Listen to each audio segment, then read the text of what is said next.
Jiggle TV, a popular term used in the 1970s, initially was conjured up by NBC to insult rival network ABC's programming, but eventually it became a phrase that was used to describe offerings like Wonder Woman, Charlie's Angels, and Three's Company. Three's Company starred Suzanne Somers as Chrissy Snow, Joyce DeWitt as Janet Wood, and John Ritter as Jack Tripper. These three single, attractive 20-somethings lived platonically together in an apartment while keeping up the ruse that Jack was gay to keep their landlords, the Ropers, from throwing them to the curb. The show presented a winning combo of sexual innuendo and slapstick humor, and the viewers and critics alike couldn't seem to get enough. It remained a hit and stayed in the top 10 of the Nielsen ratings because it made people laugh. John Ritter's physical comedy made viewers feel a sense of liberation through laughter. It was a hilarious farce that involved constant misunderstandings, sexual in nature or otherwise. The show's characters often assumed the worst about each other. You had Mr. Roper, who always feared his tenants were having orgies or were swingers.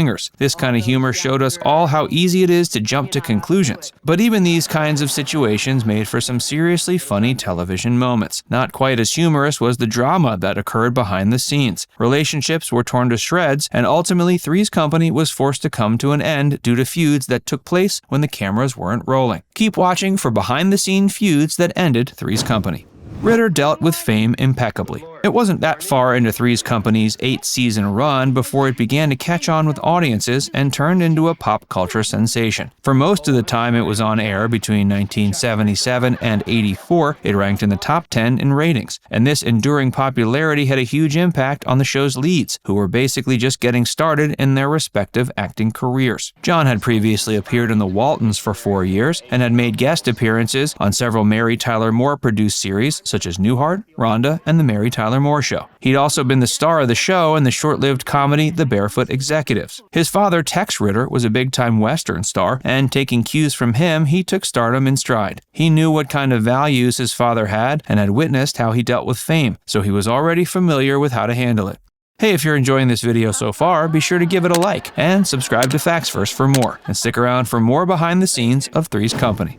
Suzanne Somers desperately wanted to be a star. Before appearing on Three's Company, Somers had appeared in a handful of films. Perhaps her most notable early film credit was playing the gorgeous blonde who bewitched Richard Dreyfuss in the George Lucas coming-of-age drama American Graffiti. On TV, she'd made appearances on shows like Starsky and Hutch and The Rockford Files, but she was eager to get a taste of real stardom. Previously in her life, she'd been quite poor. This gave her the drive to make something out of her life and overcome those humble beginnings. This perspective helped her at first, but it ultimately worked against her when John Ritter became the star of the show. Suzanne wanted to be the center of attention, and thought for sure she was, but the series was designed around Ritter's acting experience and comedic sensibilities. This created a great deal of tension between the two stars.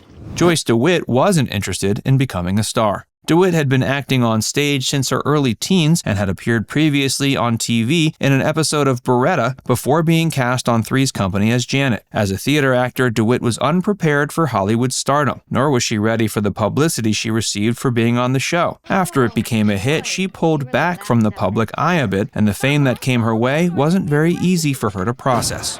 The Newsweek cover story. In February 1976, Newsweek ran a cover story about Three's Company that created quite a bit of trouble for the three stars. Somers had been given her own photo shoots both before and after the shoot that involved the trio of co-stars. John and Joyce both felt very uncomfortable with Somers being featured on the cover. One of the shots the outlet got was her wearing a nightgown in front of a blue screen. Newsweek had then superimposed that image over a photo that they had of the three stars together. The end result was a cover that created a great deal of controversy behind the scenes. Joyce, who was already uncomfortable about publicity, felt conflicted about things because at that point she felt as if she'd been lied to.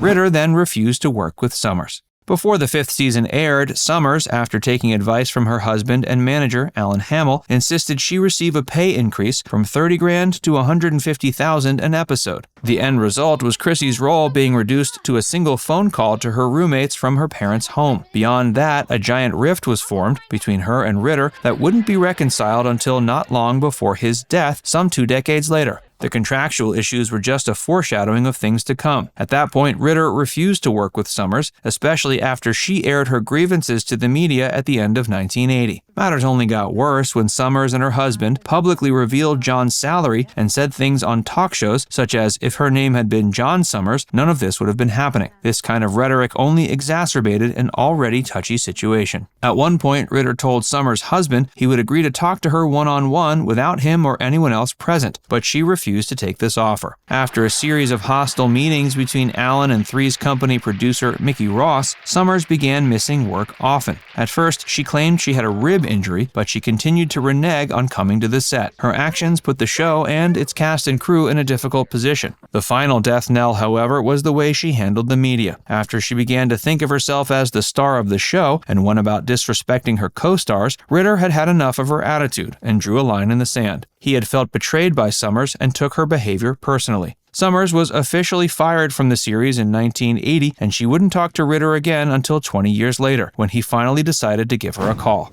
Don Knotts' role irked Griffith fans. Knotts joined the Three's Company cast after Norman Fell and Audra Lindley left after season 3 to start their short-lived spin-off series, The Roper. His role as landlord Ralph Furley was a significant departure from his role as Barney Fife on The Andy Griffith Show. His flamboyant, flashy wardrobe and disposition made him a fan favorite with LGBT viewers, and according to his daughter Karen, many of his Griffith fans didn't appreciate this new role. The majority of Barney Fife's episodes took place before The Andy Griffith Show made the jump to color, and even then, he was often seen wearing his brown deputy's uniform. To put things simply, Ralph Furley's colorful, kitschy attire didn't resonate with many Griffith fans and their perception of Don Knotts. According to Karen, he had strayed too far from the values that fans had grown up with. Three's Company's end. The series was ultimately canceled by ABC after its 8th season due to free-falling ratings. What's interesting was how John Ritter had won an Emmy and a Golden Globe for the last season of the show. Fans often point to a few season 8 episodes as being among some of the best. Even though Ritter was finally in his element with his physical comedy, some of the plot lines were repeats of previous episodes. Beyond that, The A-Team had premiered in '83 on NBC, and viewers were tuning into that instead.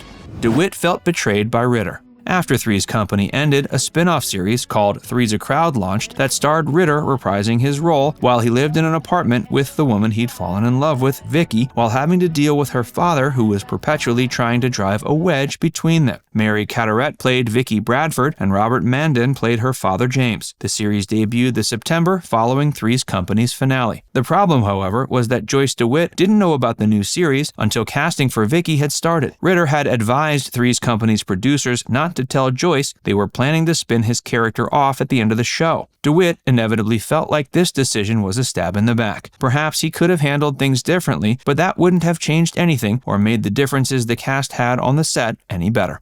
Now it's time to hear from you. Do you think the series would have been able to stay on the air longer if the trio of stars that made up its primary cast were able to get along? Let us know in the comments section below. And before you go, make sure you give this video a like and subscribe to Facts First if you haven't already. Click the bell icon to stay updated on all our latest content.